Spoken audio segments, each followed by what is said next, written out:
Living off my son's money, and you have the nerve to be rude? My mother-in-law, Catherine's voice echoed through the room. I don't even want to speak to you, she yelled, her words cutting sharply. After that outburst, she began ignoring me completely. Days turned into weeks, and before I knew it, I had endured 3 months of her silent treatment. To compound the situation, Catherine and my husband John did something unthinkable. The key doesn't work, I exclaimed in disbelief, realizing they had changed the locks on our home without informing me. Fed up with their behavior, I quietly sold the house and made the decision to move out. My name is Karen, a 29-year-old office worker. I've been married to John for 2 years now. We first met at a mutual friend's party where he stood out with his charming personality. John, 3 years my senior, works in sales for a traditional company. He's incredibly charismatic and effortlessly entertaining. We hit it off instantly, and soon we were dating regularly. Over time, our relationship deepened, and after 1.5 years, John proposed. I can't imagine my life without you, Karen. Will you marry me? He asked, presenting a ring during a romantic evening at a fancy restaurant with a breathtaking view. It was cliched, but I loved every moment of it. It eagerly said yes. And so we tied the knot. Our family gathered, we had our ceremony, and everything went off without a hitch. It was a perfect day, with many of our colleagues and friends joining us, making it a joyous occasion. Following our honeymoon, we began our life together under one roof. Both of us juggle work, so we split household chores to keep things balanced. John, who had experience helping his mother Catherine around the house, was adept at domestic tasks and an excellent cook. His homemade meals were a delight, and on our days off, we cherished our dates and the quality time spent together. I felt incredibly fortunate to have him as my husband. 2 years into our marriage, our love remains strong, and we lead a happy life. However, not everything is perfect. The issue lies with Catherine. From the moment we met, she displayed a cold demeanor towards me. The root of her disapproval seemed to stem from my educational background. Oh, you graduated from a less prestigious college? I find it hard to trust people who didn't excel academically, Catherine once disparaged me. While my college wasn't Ivy League, I chose it for its specialized courses that aligned with my interests. I firmly believe one's educational pedigree doesn't define their worth, especially in the real world. Catherine's remarks about my education caught me off guard and left me feeling deeply hurt. Tension hung thick in the air during our family gatherings, leaving my husband visibly uneasy. I had harbored reservations about Catherine even before we married, but my love for John outweighed my concerns. Since losing her husband a few years ago, Catherine lived alone in her in-laws' home. She frequently visited us, often finding fault with my efforts. Your cleaning skills are lacking. Sloppiness irks me. Ensure every corner is spotless, she'd critique, oblivious to the fact that John had cleaned just the day before.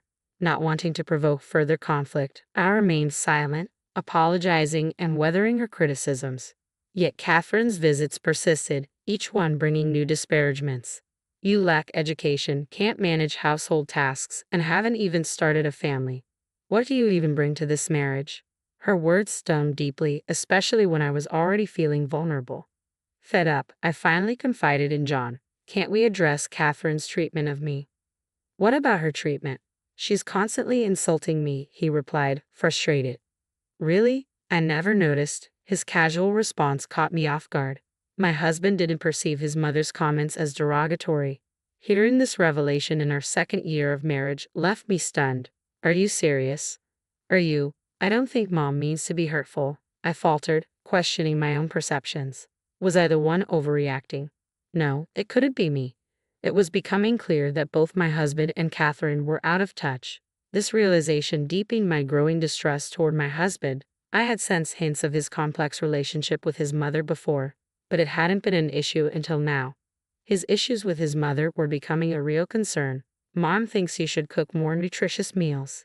Can we add more variety to our menu? He asked one evening. We both have demanding jobs. I can't prepare elaborate meals every day, I replied, trying to balance our responsibilities. A wife's cooking can inspire her husband to work harder and succeed. So please put more effort into cooking. I feel like you've been cutting corners, he pressed, echoing his mother's expectations. Fine. I reluctantly expanded the menu, which made dinner preparation more labor-intensive. However, What truly unsettled me was Catherine's reaction when she found out that my husband was sharing the household chores. How dare you make John do housework? A wife should never do that. Stop it right now. Catherine's voice rang out angrily, pushing me to my limit. Both my husband and I work full-time, so it's only fair to share the chores, I countered calmly. You, my daughter-in-law, dare to speak against me. Unbelievable. This is why I can't tolerate people without proper education. My argument has nothing to do with education. In fact, I believe my perspective is more suited to modern times. I responded firmly. Your views, Catherine, are outdated. My comment caused Catherine's face to flush red with anger. That's enough. Stop mocking me. I won't stand for this. Catherine stormed off to complain to my husband. Furious, my husband called me over. Mom is really upset. Why are you provoking her? I'm not the one causing trouble here. It's your mom. I tried to explain, but my husband shocked me with his response. This is all your fault, isn't it, Karen? Wait, were you listening? He shot me an irritated glance before continuing with a disapproving expression. What's with the attitude? You've become so disrespectful, just like Mom warned. It's not right for a wife to behave this way. Seriously, even you're saying this now. I felt deeply disappointed. I had hoped my husband held different values from Catherine, but it seemed her influence was stronger than I realized. Could I truly find happiness in this marriage? Uncertainty overwhelmed me. Then my husband dropped another bombshell. Mom is moving in with us, he announced. When? Is she coming again, starting tomorrow? I asked, caught off guard.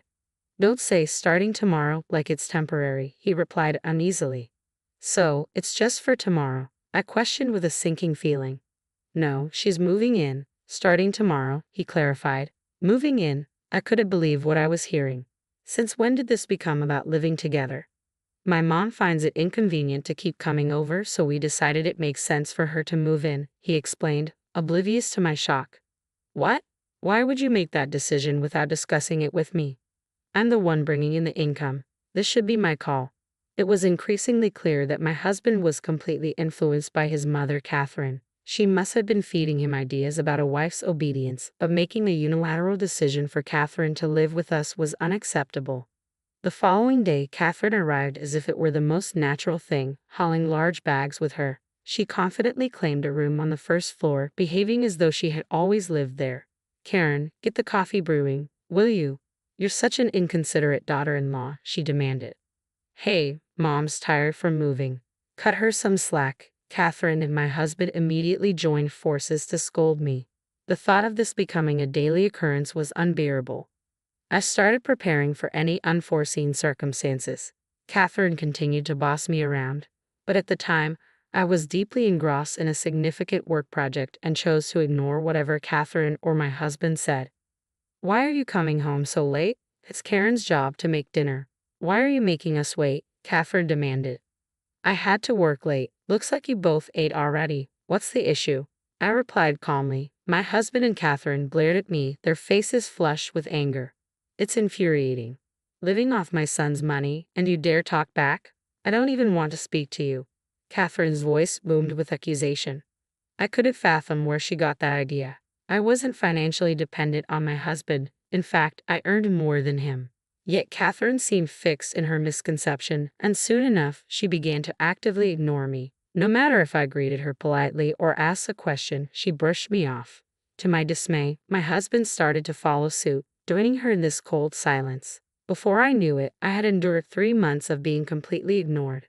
I was deeply engrossed in a demanding work project, and oddly enough, their silence provided a welcomed respite.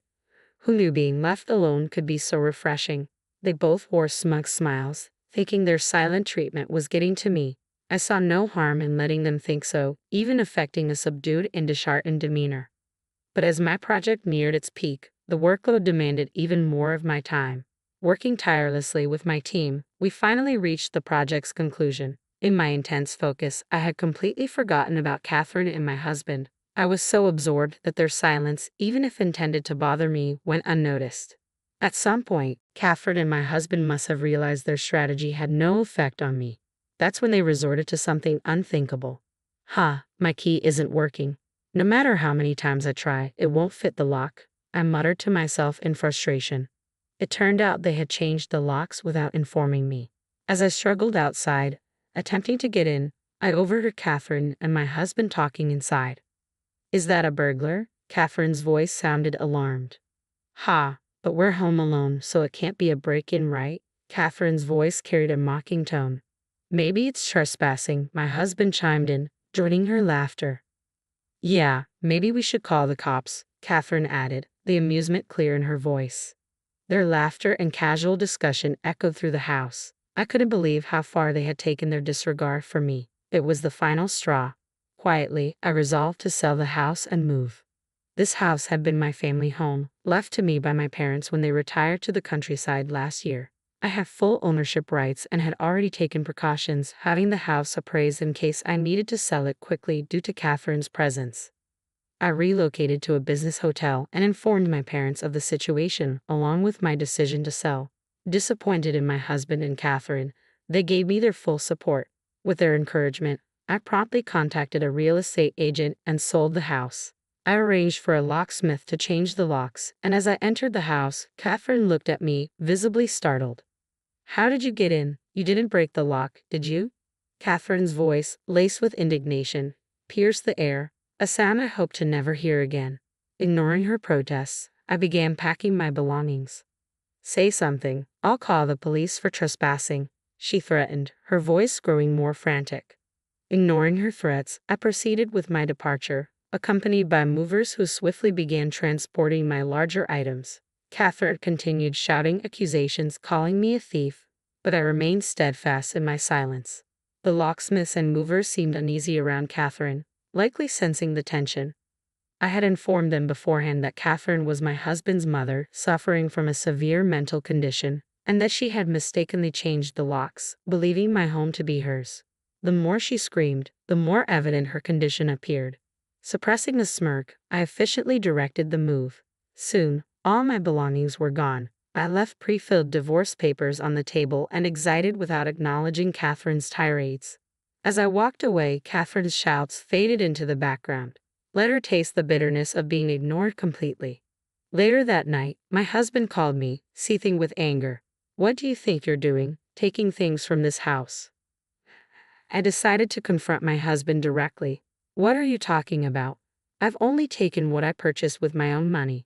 Let's not forget, the house itself was passed down to me by my parents. You've been so focused on pleasing Catherine that you've started to believe your own falsehoods. It seemed my words finally struck a chord with my husband. His phone was on speaker, and I could also hear Catherine's voice interject. Wait, what's going on? Perfect. Since Catherine was listening, I continued firmly. Catherine, listen carefully. I've already sold the house, so I need you to leave immediately. And please sign the divorce papers. If you refuse, I'll pursue this through the courts.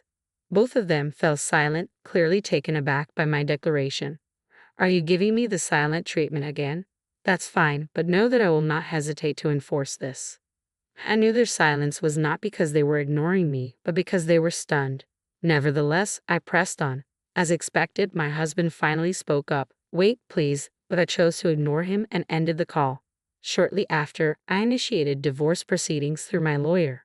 My husband promptly agreed, perhaps fearing a drawn-out legal battle. As a result, both my ex-husband and Catherine were evicted.